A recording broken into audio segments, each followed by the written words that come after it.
super excited to welcome folks today to this week's Fix the Mix Career Workshop.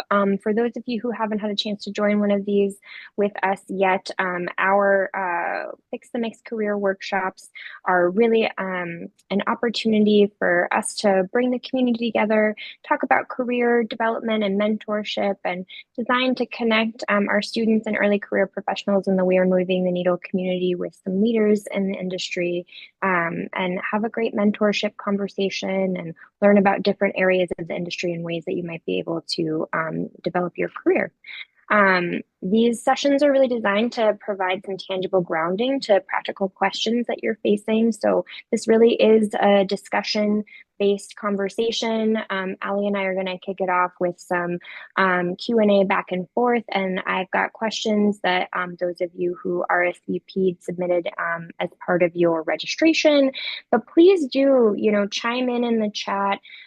Share your questions. We'll have open Q&A time at the end as well. So, please engage with us and ask what's on your mind, because we're excited to chat with you today. So without further ado, I'm super excited to get us started. I'm going to introduce the fabulous Ali Willa Milner. Ali is a Grammy-nominated and multi-Juno award-winning creative director for Grayson Music Group. Her songwriting has led her to work with musical artists across a variety of genres, including electronic, soul, alternative, and more, and has done sync placements for Kia, Tinder, and TSN, among so many others. Her most recent single was selected as a featured track in Apple TV's Land of Women, starring Eva Longoria. And I'm super excited to invite Ali to speak with us today about her amazing career and how she has built this really multifaceted journey for herself. So without further ado, I'm going to turn it over to you, Ali, to kick us off. Let's start with some introductions. If you want to share where you're calling from today, and maybe kick off with a little bit about your music origin story. Sure. Well, hi, everyone. First of all, I just want to say I'm so honored to be here to speak with you, Sky, and to be involved with the We Are Moving the Needle community. This is really exciting to be here today. So I'm calling in from also a balmy Toronto, Canada. I am a songwriter here for and with other artists, although I do write in New York and LA and Nashville sometimes. I'm originally from Vancouver, Whistler, the west coast of Canada. How deep do I go in my origin story here, Sky? Like, how do I kick this off? Really? Why don't we talk with, how did you end up getting into your career in sync? Why don't we start there? Like, how far back you want to go? Oh, yeah, sure. So we could go. I mean, the real origin story is choir. I'm sure a lot of singers out there started off with choir, but I became an artist and spent a lot of time writing with producers, etc., for my artist project, and had as an artist a number of my songs were synced on various brands, campaigns, etc. And then when I moved to Toronto, I was looking for people to work with me for my project, but these producers and artists were asking me to join them for their projects, and I was like, oh, writing with and for other people was something I had never considered, never knew was really a thing. And I found I enjoyed it very much. And I actually enjoyed it more than being an artist myself. So I ended up making the shift away from artistry myself for the most part to writing with and for others. And that's led to some really exciting, fun things. And along the way, I was paying the bills with being a voice actor for advertising and some animation. And I ended up being hired a number of times in various ways as a singer, as a writer, as an actor at an audio house for advertising called Grayson Music Group. And they took me for lunch one day and they were like, we have a job for you. And I was like, a job? 9 to 5, what is this all about? I'd never actually had a job before. I'd always been living that kind of freelance artist, finding ways to make money through music life. But I accepted it. I've been here for 3.5 years now, and the job I do here falls under the umbrella of creative director. It's music and voice direction. It's helping agency and brands, advertising agencies, that is, bring their audio vision to life. So whether that's creating original music for a campaign, whether it's finding the right library piece or finding the right artist to cover something or the right artist song, etc. It's kind of connecting those dots. It's also directing voice talent in session, which is really fun being on the other side of the glass for me now. And then it's also even right down to sound design, like putting a cup down. How loud is that cup sound going to be, etc. So it can be pretty like minute, detailed work. And yeah, that's the tea. And through along the way, I get to work with this fantastic artist community that we have here through our publishing leg called Single, which is sort of a sync library focused publisher. And yeah, I mean, there's more that we'll dive into, I'm sure, but that's sort of the overview. I love that. Thank you. Do you remember what your first sync placement was and like how you went about securing that? Was it with Grayson or was it prior to working with Grayson or? It was before Grace, and it was it's an interesting one. I was thinking on that, and I think my very first one, I it was as I have a song called Dreamers from my EP from like 2015, and I it was in a like a bank campaign, a West Coast bank chain, and they like took my song on, which I mean actually allowed me, financially to make some more music, etc. It was such a big deal for me to get that sync, and they renewed it a number of times, and it was like the bank's sort of theme for a while, and the core was like calling all the dreamers or whatever. And I don't know, it was like this like cute free, vibe. And so yeah, that meant a lot to me. It really kicked things off and helped provide some freedom to me, which is cool. How did you go about, like, did they find you or did you seek them out or? That's a great question. I forgot to answer that portion of your question. At that time, I had a publisher. I was with Cobalt, and they had a sync team that ended up linking that up through also the manager I had at the time. But all of those things, I was also had learned of friends who were artists that had found sync opportunities. So that was me being like, find me something, find me something, find me something. Because actually, when I joined all those teams, my producer collaborator at the time was Ryan Goldemont of the band Mother Mother, who I'm curious if anyone is familiar with. I know that they've had some recent like major renaissance through TikTok, but when I first started writing with Ryan, he said he wrote me this big long note, and I put it on my wall, and I wonder where it is now. But the summary of it was he said nobody will be as interested in driving this ship or moving things forward as you. You set the tone. And so I was, yeah, Hayloft is a killer track. Chat shout out. But so ever since then, like even though I had a manager, even though I had a small label at the time and a publisher, I was like, guys, blah, blah, blah, blah. I was irritating those people. So that I think started off either influenced the way I operate in a lot of ways in my professional life. Mm-hmm. And I think that kind of like proactive mentality is something that we hear from a lot of folks, and especially like as you're starting out, like how to be boots on the ground, doing outreach. If you don't have a manager yet, or you don't have an artist project, so you're not getting managed from that kind of angle.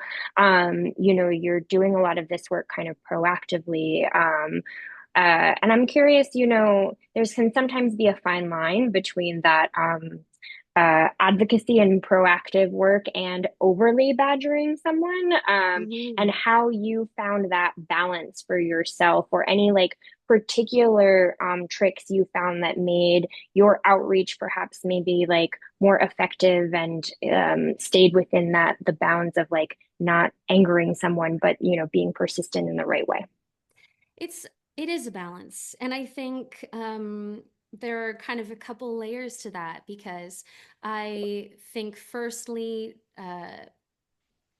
being bold enough to take that leap of reaching out to somebody potentially as a cold call or potentially as a follow-up, whatever it may be, is a band-aid to rip off and start to get used to. With reaching out, like how recently was it before? I think remembering everyone is extremely busy. And actually, now that I'm in a job that has me busier than ever, I will find that 2 months will pass without me even realizing it. So even though it might seem like a very long time to wait a month or two or whatever, it might seem like a blip to the person receiving it. They'll just need a little nudge. But I would say like reach out every, well, when I first moved to Toronto, I was reaching out to audio houses like once a month. I probably could have done once a quarter, but either way, I doing it respectfully in a short little reach out, even if in a reach out that feels like it's providing help, but not ask saying, give me, give me, give me. If there's a way to balance that, like I, especially with songwriting, for instance, writing with others, I reach out with like, somebody once asked me, what's your value add? Instead of saying, can you put me in a room with you? I would usually frame it as like a, if you need another brain in the room, here are my strengths. And, you know, if you ever, if it ever comes up, or here's something I did recently, not, you know, it's just like framing things and how I can be valuable to you can help people be like, oh, I never thought that she might be right in this room, or et cetera, et cetera. So it is figuring out that balance. And I think the only way to do it is by testing it out, is by reaching out and like, I found that that person responded when I did this. And so maybe I'll employ that this way. So it really is just, I distill almost all the advice I've received and now give is just start, just do it, and Mm. then learn from, you know? I love that. Yeah, and then no two people are going to respond to the same outreach in the same way. So it is kind of Yeah. a little bit of a gamble every time. So, yeah, the Yeah. biggest thing you can do is to just get yourself out there. Yeah. And some might not at all. And that doesn't speak to the value that you've offered. It just might not be the right fit. And that's also okay. I think that if an opportunity, if somebody ghosts you, somebody professionally, like, you know, there was something there or whatever, we push it to the side, and that's freed you up now for the right thing in the future. Like I think mindset and doing one's best to remove ego is difficult, but a great practice to work on. Yeah, I love that. Have you had any mentors along the way in your career development? Anyone who helped kind of like shepherd these transitions for you? Yeah, you know, well, once again, I have to shout out Ryan. He, just by the way, he creatively worked and worked on creating opportunities for himself and for the band, etc. His dynamic, like he was the leader. And so I took a lot from that. Passively and then also actively, I would ask for opinions. Um, I would run situations by him, and pretty much every mentor, I've sort of forced them to be my mentor. Similarly, in the like, just reaching out. Can I ask your thoughts on this? And my latest and most valuable mentor here at Grayson, actually, Tom Weston, who is one of the founders and our creative leader here, he's been an amazing resource for me, and I'll be like, Tom, can I call you or can I do this? And I would sometimes have this fear of like, should I already know this? Is this stupid to run by somebody? Like maybe I shouldn't reveal that I don't know necessarily what to do. But I've decided that I don't care. And I'm going to ask his opinion. And I would say, how are you going to handle this? And then I would be like, I agree. That's what I was going to do the whole time, Tom. And just covering, it was a test and you passed, Tom. No, but I think just once again, exercising the removal of ego is something I endeavor to do. And so, yeah, just like kind of unabashedly asking questions and potentially even silly questions and just kind of going with it and have I don't know, felt great connections with my mentors as a result. So, yeah. I love the way you kind of frame that question for yourself of like, should I reveal that I don't know this piece of information? I feel like that's such an evergreen thing that I mean everyone runs into regardless frankly of where you sit anywhere, right? Like So true. and but I do think it's kind of an interesting component of we talk a lot about, you know, imposter syndrome for women in tech fields and women in the music industry in particular, and that can often manifest in the realm of, you know, I have these skills, but I don't feel like I'm allowed to have these skills kind of question. But you're also pointing to another kind of flip side piece of that of I have actually questions and I don't know if I'm allowed to have those questions, which is another interesting kind of component to give yourself the permission that it's okay to not have all the answers and that a true trusted collaborator or mentor should not be judging you for that and should be like an open space for you to be able to have that kind of fruitful actual learning development because nobody has all the answers, right? Like Yeah. No, just I flat think out. growing up, I'm sure, or maybe I've had this experience. My mom and dad, it turns out they don't know what they're doing. And I always thought my mom and dad knew what they were doing. Turns out adulthood is just figuring things out. And I've decided that's probably what's happening here. And when I actually first took this job, my brother was like, ask all the stupid questions in the first 6 months and then don't ask anything ever again. And I am now 3.5 years in, and I'll ask questions that I'm like, maybe this is silly, but everyone is so forthcoming, or they'll say, I don't know, let's figure out what we should do, so I think that we're all just figuring it out, and that's okay. And I think it's better to be curious than implode. Yeah, no, that's another really great point. Sometimes the quote unquote stupid question ends up revealing something that no one in the room has thought about, and that is Yeah. actually something that you have to tackle together. Like Oh my it's God, in so fact true. like a big hole in the project that you guys now need to like deal with. Yeah. So I love that. Hmm. Um, I'm curious, kind of in a similar vein, what do you see as some of the most essential skill sets for someone pursuing a career in sync? Well, pursuing a career in sync, I mean, skill sets. Can you elaborate on what you might mean? Because I think career in sync can mean so many things. Yeah. I guess I'm thinking like from a day-to-day perspective or like the tools that you might need in your toolkit in terms of getting the work done, but also, if you also want to think about that from like what you might need in your toolkit to find the connections. But I was thinking more like the day-to-day, like how do I succeed in this arena and have a strong creative energy that I bring to the table? Like a strong, yeah, I think that's a great summary. A strong creative energy to the table. I think sync is a very fast moving profession. Whether you're the artist receiving a request for your piece being synced, whether you're the person on this side trying to get the perfect song, whether any part of it. So being sort of organized and knowing your what you're seeking and crossing your T's and dotting your I's. I think getting organized as early as possible is a great thing.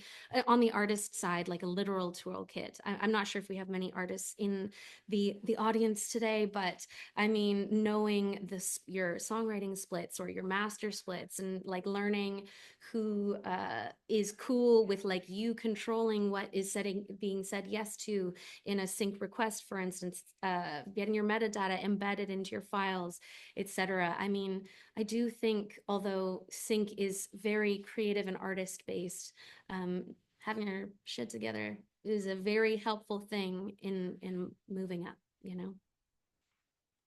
Do you have what have been some of your like quite literal tools you may have used to help get yourself be like organized? Do you keep a lot of lists? Are you an Excel queen? Like Oh my gosh, you know what? I want to be an Excel queen.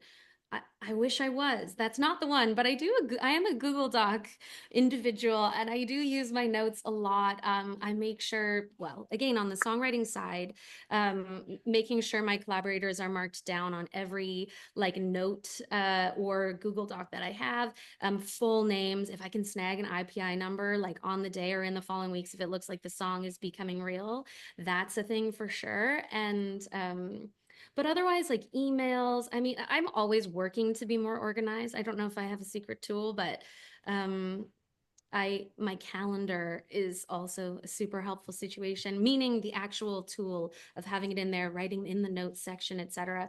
I'm constantly trying to find the next life hack, to be honest. I think we all are. Yeah, who isn't, I suppose. Yeah, yeah. I'd love to transition to some of the, while we're in this vein, like the digging into the craft of it all.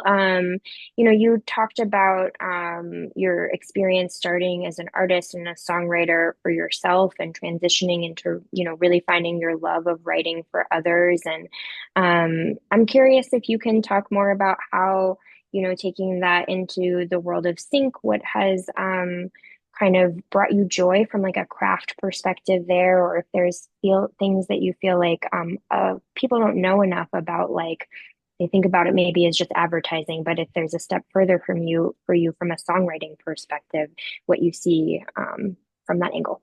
Sure. Well, what I've found on both sides of the glass, as it were, as an artist and now on this side, is the things that are made with authenticity that by the creators are beloved, even if it's from a specific brief or request, things that are loved by those that create it seem to be what bubbles up. And I know that on the advertising side, we are desperate to find something that sounds and feels quote unquote real.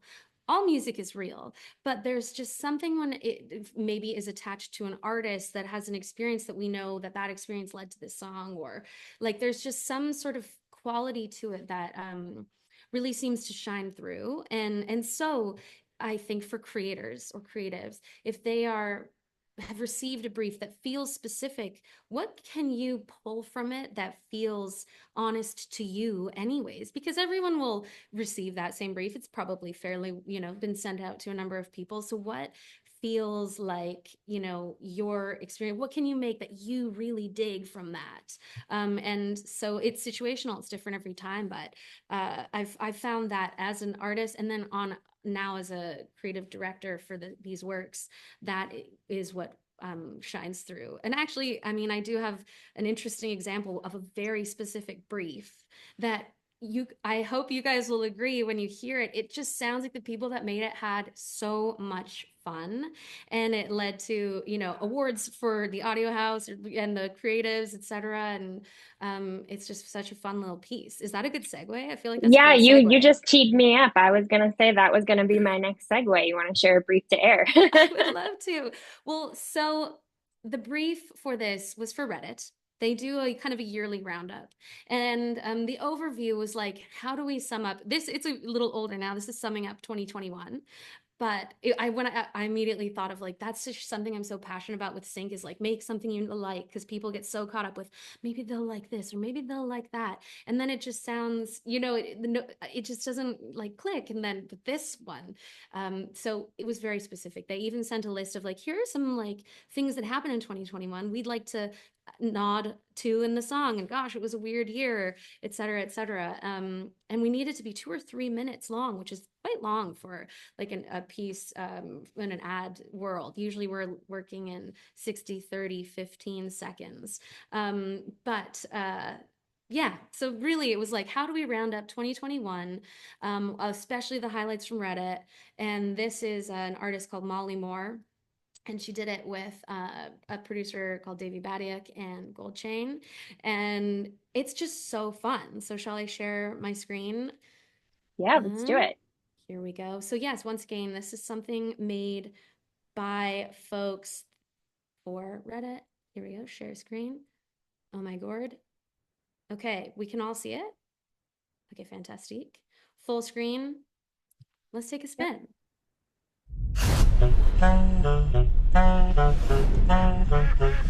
Yeah.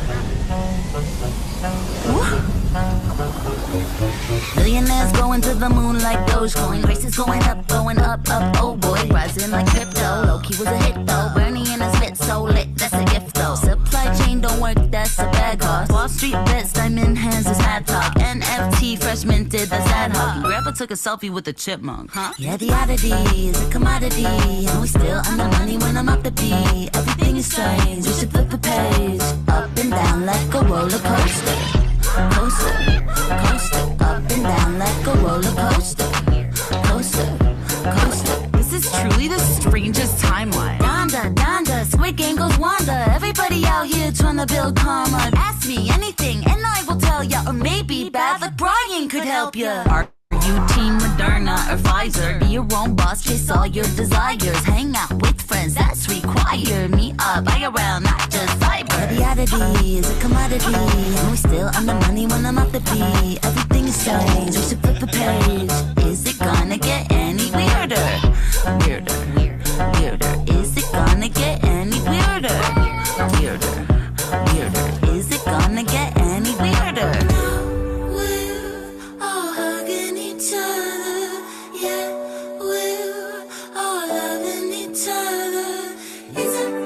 I love you.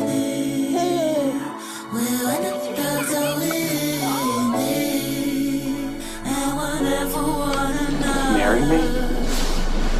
What? Oh my god! This is so cool! Look! a fun hit, 265K, boom, hundreds of Joshes fighting with noodles, and people re-emerge from their rooms. What? Second year of this, are you serious? We just did that. Am I delirious? Got through it once, we can do it again, cause now we have all our internet friends.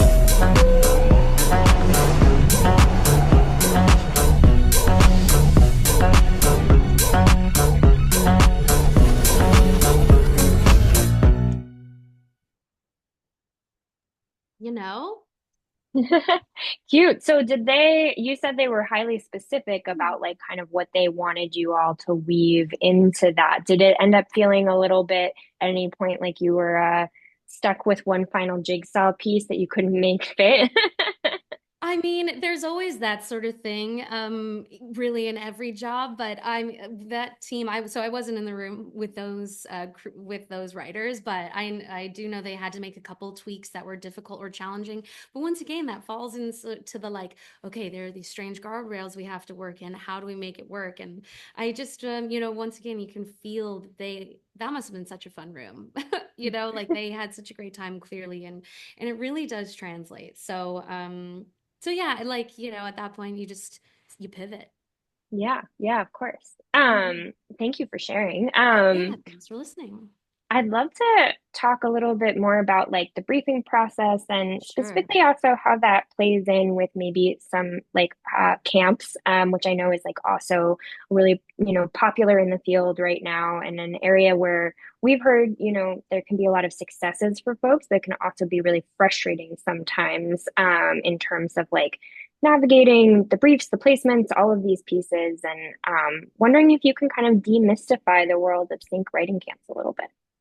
Sure. Well, so actually that was made at a camp, for at a single camp. So under the Grayson umbrella, we have a publishing like called Single SNGL, and that we have access to, advertising briefs that we bring to our artist community, like Molly. And I think that to demystify the process, I mean, first of all, I often get asked how does one participate in those camps, and that really does come back to start to reach out to some folks, look up audio houses in your area or that you like, that create work that you like, and it's a time in history where accessing people is more possible than ever. So look up music supervisors, and usually an email is online somewhere. And so start to maybe attend events or attend things like this and connect with those folks, reach out afterwards, follow up, say, I was, this person, da da da da da. And eventually, at least I found, you start to get those invites, you start to, or feel free to lean on a friend who can connect you with somebody, etc. So, getting into camps is likely a connections thing, or perhaps a submissions page thing. But then once you're in there, I mean, briefs really are all over the map. And it might be that it does need to be specific. You need to work in these specific events, like that Reddit brief. But sometimes they're pretty wide open. And my advice is to try to see if you can pull out what the core emotionally is that they're looking for.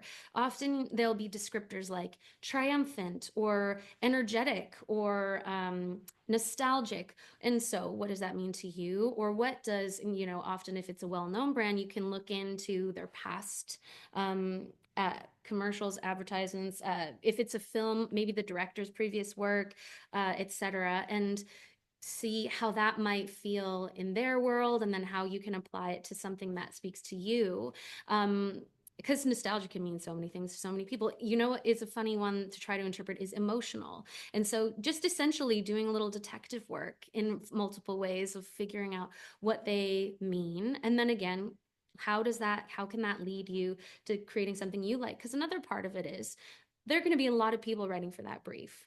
And so I think creating something you like, because maybe on the other side, you'll want to release it or you'll want to pitch it to other artists yourself. I think it's only a win to work on creating something that speaks to you. It's just a good rule of thumb. I don't know. I keep coming back to it, but I've just found that to be something that's held true in my experience.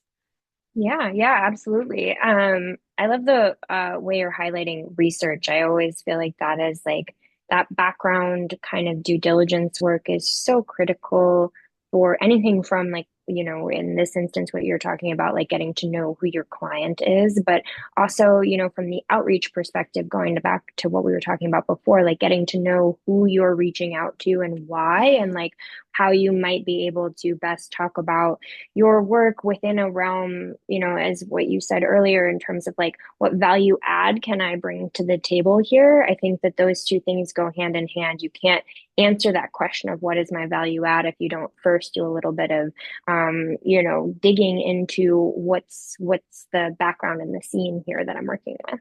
Yeah, it's true. And say you're an engineer, a producer, or a songwriter working with an artist that you're excited for, or pitching to an artist you're excited for. And understanding the background can also help you understand what they don't want to do anymore. Like Mm, there's so many different ways that like just being prepared can really help. And I mean, again, as a songwriter in the room, I like to say that there's a metaphor for different roles you can play on the day.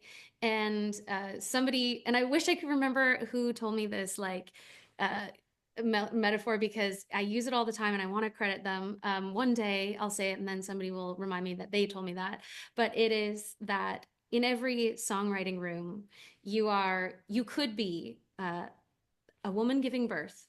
You could be the doctor attending to the woman. You could be the spouse holding the hand. You could be the nurse supporting the doctor, or you could be the baby being born, or you could be like the mother out in the waiting room or something. Like there's so mhm, many different ways, and I feel like I've sometimes been in rooms where I felt like I wasn't contributing a lot, except for maybe I understood the background of what we were working on and helped guide just the vision, even though I maybe wasn't as participatory as I might want to be, or as my ego might tell me as I should have been or whatever. But yeah, I've just always found listening to a couple things before you go in any room, or like understanding what we're working on has certainly helped me in the past. mhm, mm.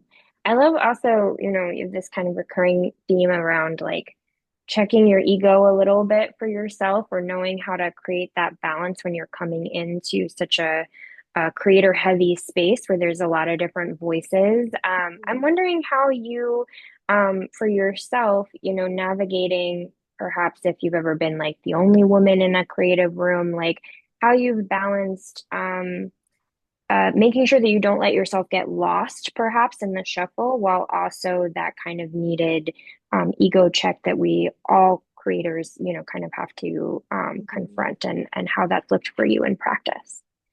Oh my gosh. And that's a fair question. And it reminds me of so many times I've been in a songwriting room where it's me and maybe a male artist or other writer, male producer. And then a dude will like put his head and be like, boys, what's up? And like introduce himself to everyone but me. And I like Mm, won't be acknowledged. And in those moments, I mean, early on, I would just like kind of let it pass. But I've started being like, and I'm Ali. And just like, especially in those moments where I'm like actively, people are like, it's almost like I don't exist or something. So I've decided to, in a friendly way, make sure that's known. mm, I find certainly at Grayson, I feel supported and acknowledged, and but there's a sense because of that support, I do feel like even more confident than ever to just be here, shake a hand, and yeah, maybe there are times when. I'm who isn't always exercising their ego, I suppose, and like just trying to figure out, is this like actually am I being ignored, or do they just know each other really well? And I'm always trying to assess and and pivot, I guess, if I can use that word again. It's always situational, and there mhm, are some things, like I said, ripping off a band-aid of just making, if no one's going to intro you, do it yourself, and or ask their name or whatever. But yeah, it's a learn and grow sort of thing. mhm, mm. Yeah, I love that. Find your way in, find your footing to take it upon yourself when the situation calls for it. Mhm. Um, We're going to transition soon to our Q&A, so start putting your questions in the chat, folks. To kick us off, we've kind of covered a little bit around this topic, but I'm curious, from your role as a creative director now at Grayson, like what are some tips that you might have to share for how emerging songwriters, artists, producers can best make themselves known to you? Yeah. Oh, well, to me, I'm on Instagram, just at Willa Milner. My first name isn't in there. It's a long story. But at Willa Milner, feel free to DM me. And once again, if I take a minute to reply, just say, hey, friendly nudge here, da da da. I would greatly appreciate that. Otherwise, I would, love to receive any contact information. Also, I can be reached at an email that I don't know if you guys can share it out after or, Yeah, we'll circulate some of that okay. info. But I was also Yeah. thinking, like, do you have tips for like what you look for when you've gotten really good outreach where you're like, this Oh, I person is see. on it too, like versus you get an outreach and you're like, delete.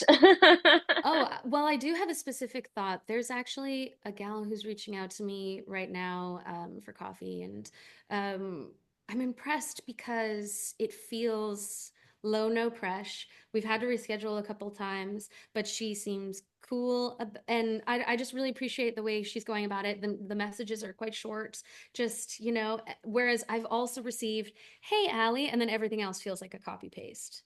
You might not Mm, know me, but da da da da da. And I'm like, you sent this to 50 people. Like, I think mm. those sorts of things are pretty easy to spot. So think personalized. I would say think short and sweet. I find myself feeling more responsive to that because it feels like a real person.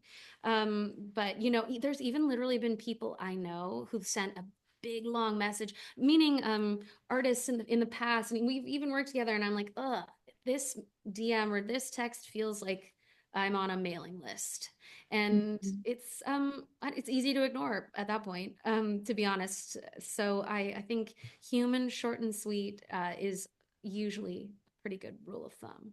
Yeah, I think that's a really great. I'll just add another tip that we see from our applications sometimes for scholarships and grants. You can tell, unfortunately, in the land of ChatGPT, who has Oh, copied and pasted from there versus elseways, and yeah. like writing it themselves. So points, agreeing with you in favor of writing things yourself because I do think there is that kind of you keep pointing towards the authenticity of the work, which I think also applies kind of writ large to the authenticity of your outreach and how you kind of go about that. If you feel you're coming at this like a human, other people will read you as a human, and then therefore you will get the reactions and responses you're probably looking for. It's so true. Um, Yeah. And one last thing to add, like yeah, also please. being yourself in professional emails in this world, at least, like, so it's not as corporate a world as others. And actually our executive producer, Grayson Kelly McCluskey, she's like exclamation points and caps locks and all this stuff, which almost made me go, oh, we can do that here, even though I have a 9 to 5. Golly. And so I'll like write my pledge, even though nobody knows how to spell pledge. And it's just like my spelling. And I just assume I think even being yourself in email, like, hey, pals, la, la, la, I personally really dig that. And I want to encourage that in this industry because it is creative. So I love that. How do you spell my pledge? I'm gonna put in the chat. So I've been doing it PLEASCZH, Oh yeah, okay. That makes right? sense. I like that. I feel like that Uh, tracks. So, first question from Harrison. Yes. As a college student who's interested in sync on the business side, how do you find songwriting camps? How would you recommend that someone early career is looking for camps?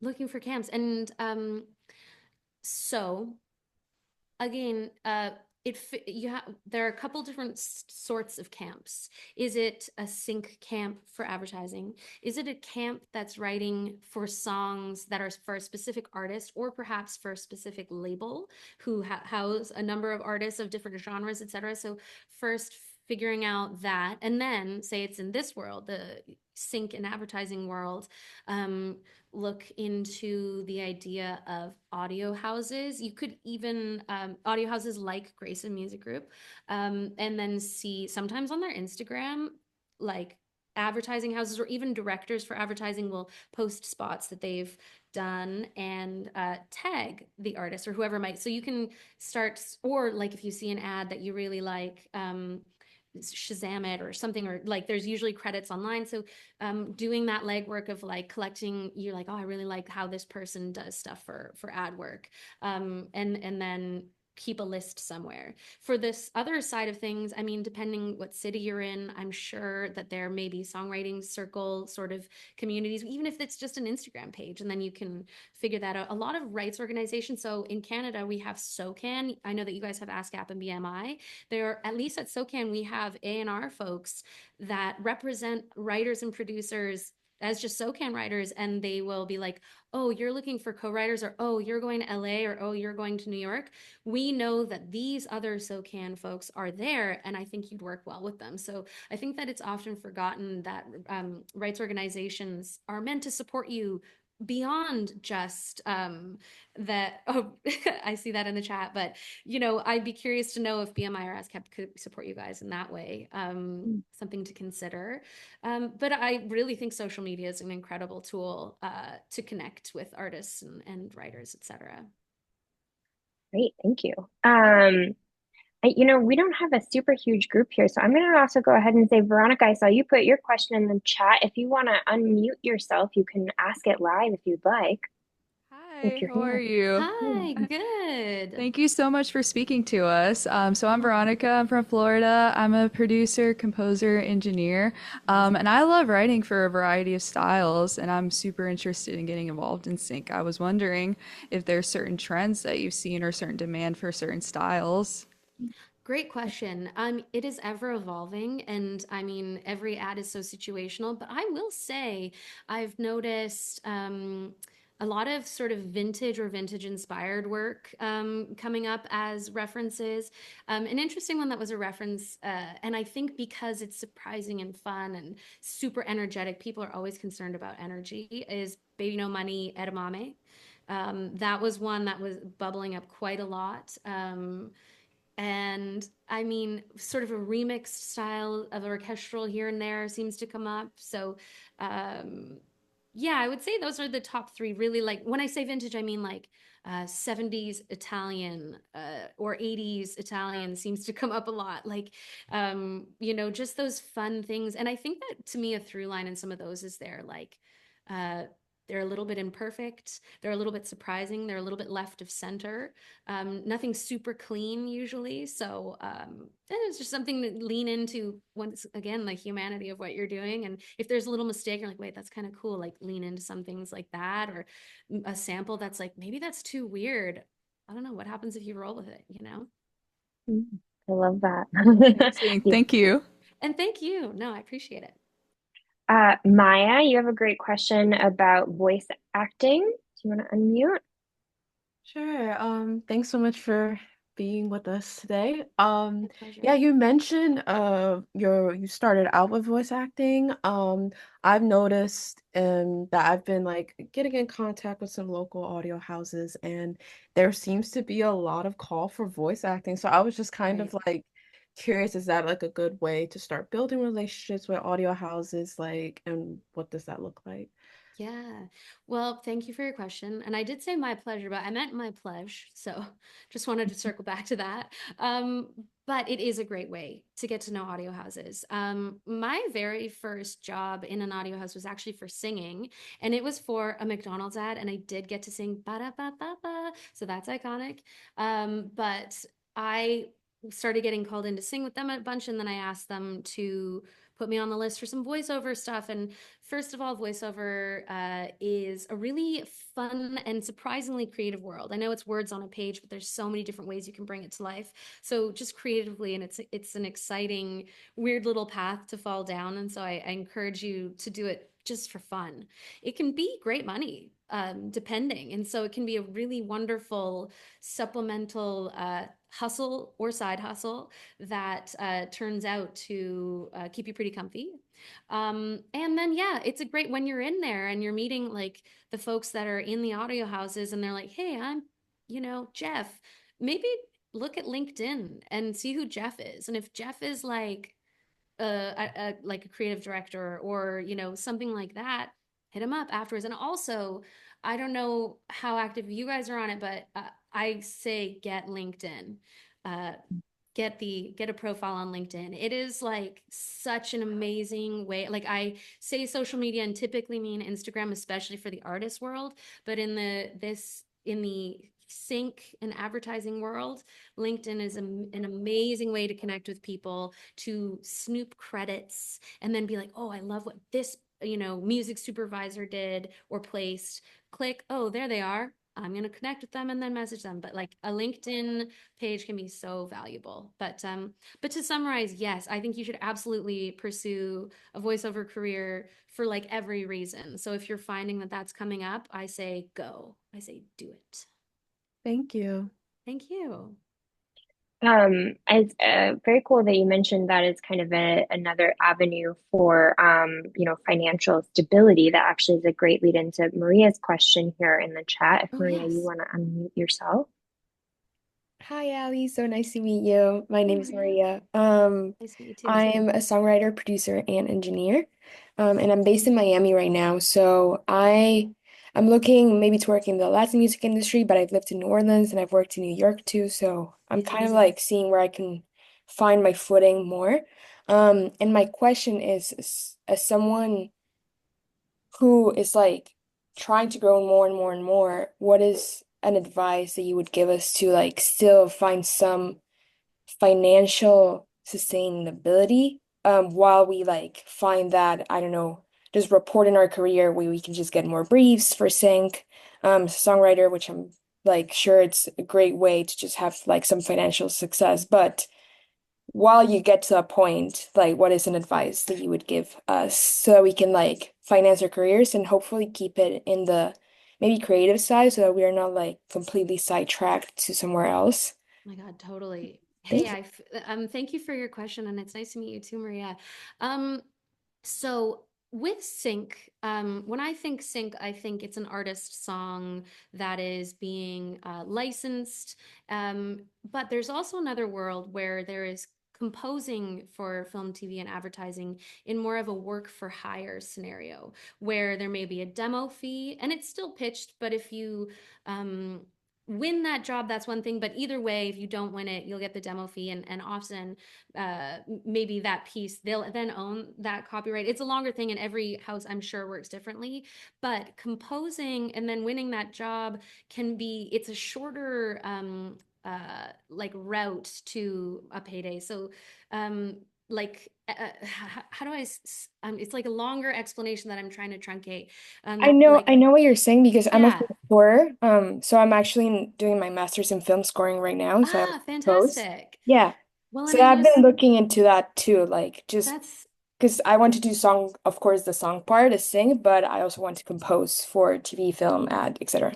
Mhm. fantastic. So with TV and film, I know that's long form and I know it's a way longer process. So consider again looking up audio houses in your area or in communities you've been in before, like New Orleans or New York, and ask if there's a composer or freelance list you can be added to. I don't know if you have like work that you can share, but like again, advertisement works more in like 60, 30, 15 seconds. And it would probably be easier to knock out a demo or two for that sort of thing, and then maybe you can win a campaign here and there, whereas again film TV is like a way bigger undertaking, so that might be fun little treats to pick up along the way. And yeah, and voiceover, it sounds like along that way you may find that you make contacts at these audio houses and say, is there a casting list? Because it sounds like you could probably could also put together your own voice demo, and a voice demo is very easy to put together. You can Google scripts.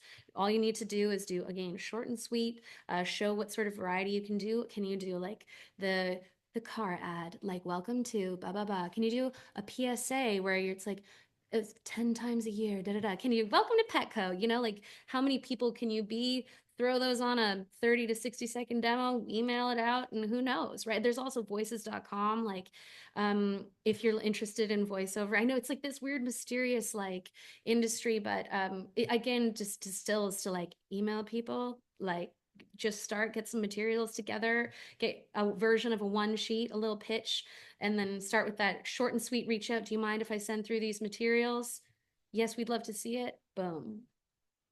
Thank you so much. Boom. No I problem. have like a small follow-up question because I've asked this Yeah, at sure. other sync events that I've been to. Do you think and I don't know if this is different as a composer slash producer and versus songwriting, like the more commercial side, do you think it's better to have like a demo reel, Mm. or just a like disco playlist that I've also heard that you can like send out? Which one do you think is more effective in like just sending like your portfolio and showcasing your work? It's a great question. And my answer is it's situational once again. Are the people you're reaching out to, you know, wanting to hear a piece to visuals, then send them the demo reel. If it's maybe people that want to just understand your writing style or your production style or your mixing capabilities, etc., disco, which has hopefully a variety of, we don't need 10 of the same thing necessarily. Maybe some people do, but if there's some variety on that to just show me what the breadth of what you can do or your skill set, then yeah, a disco like that is fantastic. Everything is like every situation is different, and if you're not sure, send both or ask what the best thing that they would like to see is. There's no stupid questions, you know. Once again, that's a good callback, right? I love Thank it. you I so love much.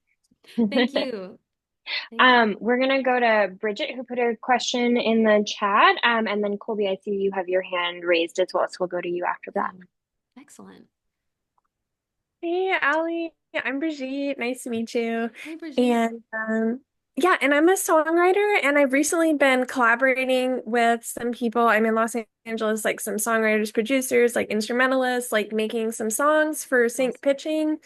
And so I feel like I'm starting to get a portfolio and like a good network of people who would be able to, write to briefs and also just, have some stuff that's already made. So I was just wondering if you have some tips for, I guess I'm looking into like different companies to like partner with, or how to start, getting those custom briefs as I'm like starting off with the sync stuff. Sure.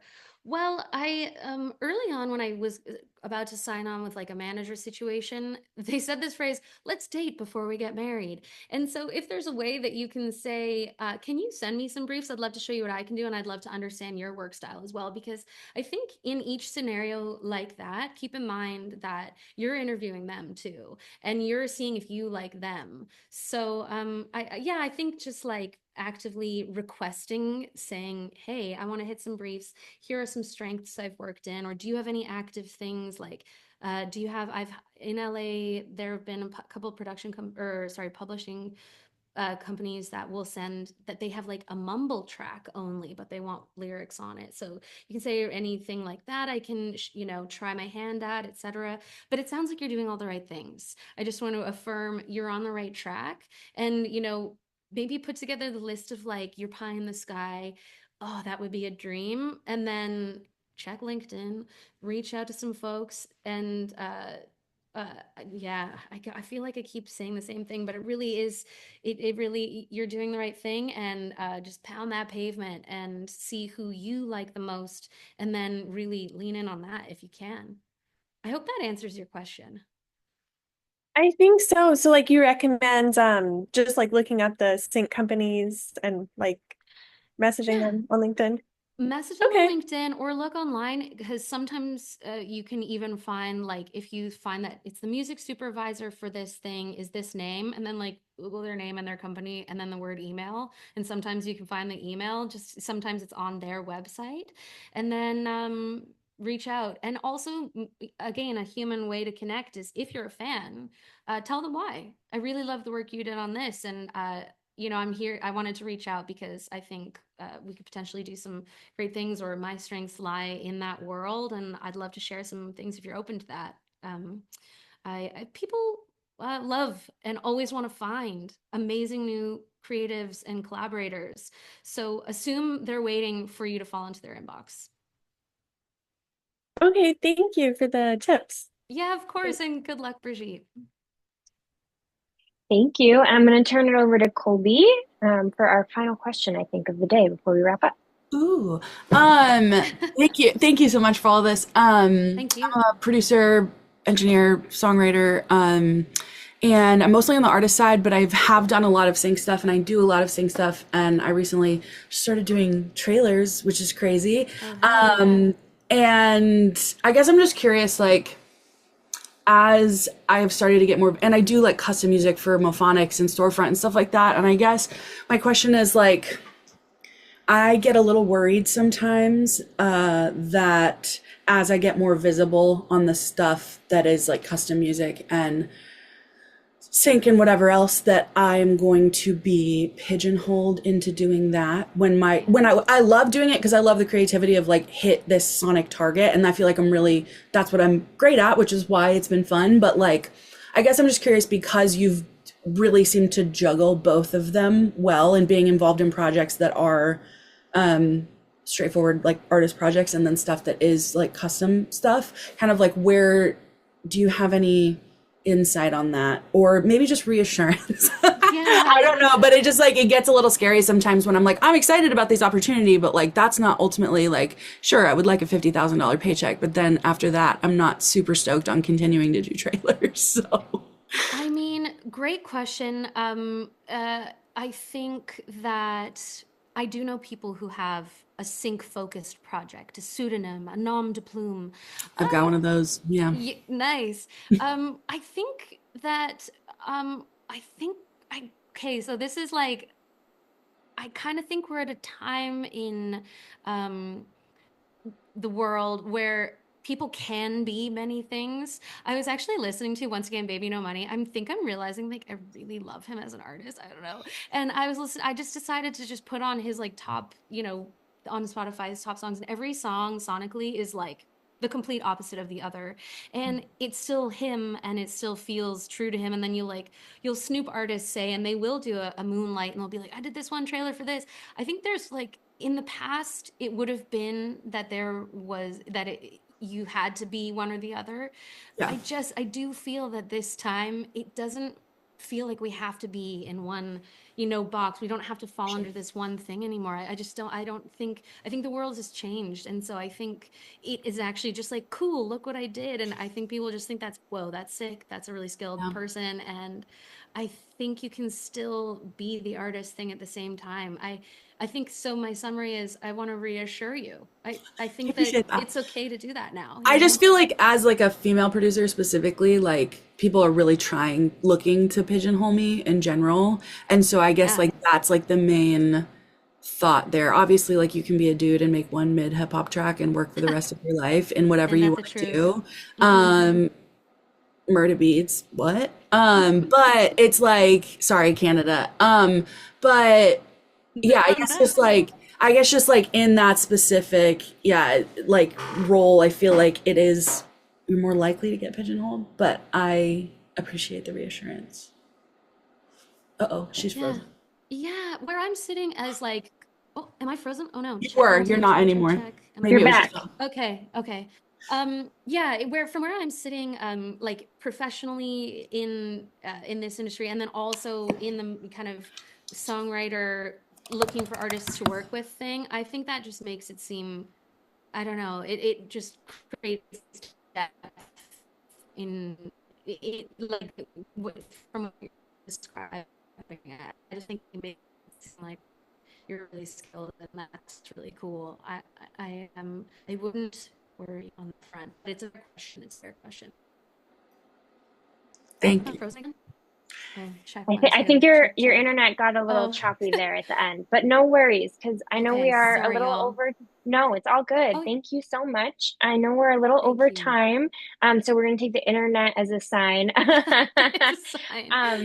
Thank you all for everyone who joined us today. For any questions we did not get to, please feel free to follow up with info@wearemovingtheneedle. We will help shepherd those along to Team Grayson. Ali has shared her Instagram information. We will also share some follow-up information with all of you. To everyone who shared your materials as part of the RSVP process, please know those have not gone into a black hole. We are assembling those and putting them together in a nice package for our team, Grayson, here, that's where we're at. So thank you all again so much. Enjoy the rest of your Friday afternoon, and thank you for joining. Thank you so much, everyone. Such an honor to be here, and good luck to you all. I really, really appreciate it. And thank Thank you you, so much, Ali. Sky. Of course. Thank Thank you. you.